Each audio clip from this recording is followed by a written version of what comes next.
ang Panginoon, tayo po dadako sa ating Sunday School, sa ating discipleship. Magbigay muna tayo ng isang awitin para sa Panginoon.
Ang sabi po ng Gawa, chapter 4, verse 12, ang sabi po dito, sa Kanya lamang matatagpuan ang kaligtasan sapagkat walang ibang pangalan sa buong daigdig na ibinigay ng Diyos sa mga tao upang tayo ay maligtas. Amen. Purihin po ang Panginoon. Tayo po'y manalangin. Salamat po, Panginoon, sa umagang ito na napakabuti mo, Panginoon. Kami po ay samahan mo po ng banal na Espiritu. Buksan mo ang aming espiritual na pangunawa, espiritual na pandinig, na Lord, maintindihan namin ang kaligtasan na aming pag-uusapan sa mga oras na ito. Daluyan mo lang po ako, Lord, ng iyong sisidlan, ng iyong kapahayagan sa umagang ito, maipaliwanag ng banal na Espiritu ng maayos para maintindihan namin kung ano po ang kahulugan ng kaligtasan. Salamat po, silihan mo po, sa pangalan ni Jesus. Amen. Sabi nga dito, Sa Kanya lamang matatagpuan ang kaligtasan, sapagkat walang ibang pangalan sa buong daigdig na ibinigay ng Diyos sa mga tao upang tayo ay maligtas. Amen. Kaya hindi sa pamamagitan ng gawa, no?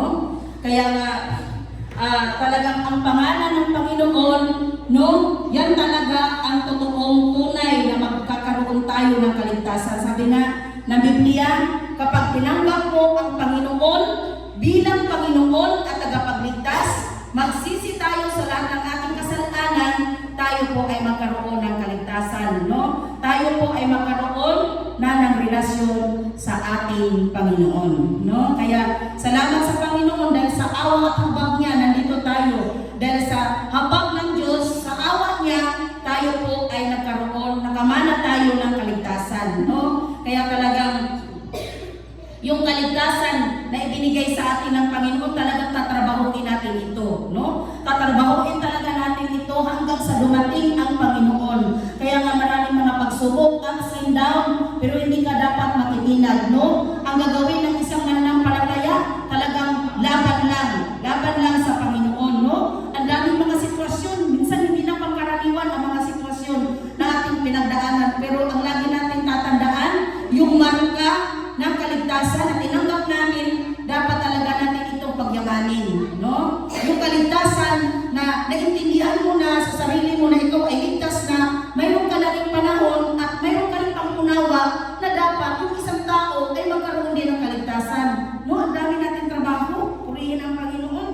Kaya naintindihan natin na tayo ay nagkaroon na ng kaligtasan, na unawaan na natin, nagsikap na tayo na humiwalay sa kasalanan. Kaya may mga tao talagang dapat din natin silang abutin, no? Ano sabi ng Gawa chapter 13 verse 39? Gawa 13 verse 39. Ang sabi po dito, at ang lahat ng sumampalataya sa Kanya ay pinalalaya na sa lahat ng pagkakasala, na mula sa mga ito ay hindi kayo kayang palayain ang kautusan ni Moises. Totoo naman yan kasi di ba sa Lumang Tipan, sa utos ng Diyos, no? Hindi yun baliwala, pero doon makikita mo na ini-specific nila ano yung bawal, ano yung ganito, no? Kaya para maintindihan natin, lalo na yung mga mababawa sa pananampalataya, no? Na tinanggap ang Panginoon. Sabi ng Romans chapter 3 verse 24. Puntahan natin. Romans chapter 3 verse 24. Ang sabi po dito, ngunit dahil sa kanyang kagandahang loob na walang bayad niyang ibinigay, sila ay itinuring na matuwid sa pamamagitan ni Kristo Jesus na siyang nagpapalaya sa kanila, no? Alam mo, ang ganda ng mamuhay na malaya ka, no? Alam nyo, talagang sabi nga ng Mateo, ang manatiling tapat hanggang wakas ay siya lang ang maliligtas. Alam mo yung nasa mundo ka, nasa ibabaw ka ng mundo, ang dami mo na-encounter, nakakasalamuha, pero alam mo yung mararamdaman mo yung ikaw anak ka ng Panginoon, no? Hiwalay ka na sa kasalanan ng mundo, no? Kaya napakasarap pakiramdam, no? Na may mga ganitong tao na nagsusumikap, no? Na maintindihan nila yung kaligtasan na tinanggap nila sa Panginoon, yung marka. Alam mo yung marka? Marka ng kasalanan na kahit kailan hindi mo na uulitin. Kasi binasbasan na tayo ng Diyos, no? Hindi na natin yung ulit-ulitin. Mayroon tayong mga kahinaan, pero naiintindihan ng Panginoon na talagang hindi na natin pwedeng gagawin yung mga kahinaan na hindi nakakalugod sa Panginoon, no? Kaya salamat sa Panginoon sa mga tao, mga mananampalataya na nagsusumikap, no, sa kaligtasan, tinatrabaho yung kaligtasan. Hello, dapat ngayon sa buong mundo, sa buong daigdig, sabi ng Mateo 24, di ba? Maraming mga digmaan, maraming mga tawag ito, yung mga pangyayari. Sabi nga nila, pag nagmamahalan ng gasolina, apektado naman ang lahat. Alam nyo, salita ng mundo yan, no? Tayo, matutuhan lang tayo, pero wala tayong bahagi doon. Kasi tayo ay binili tayo ng banal na dugo ni Kristo. Ano sabi ng John 1:12? Ngunit ang lahat ng nanalig at tumanggap sa Kanya pinagkalooban niya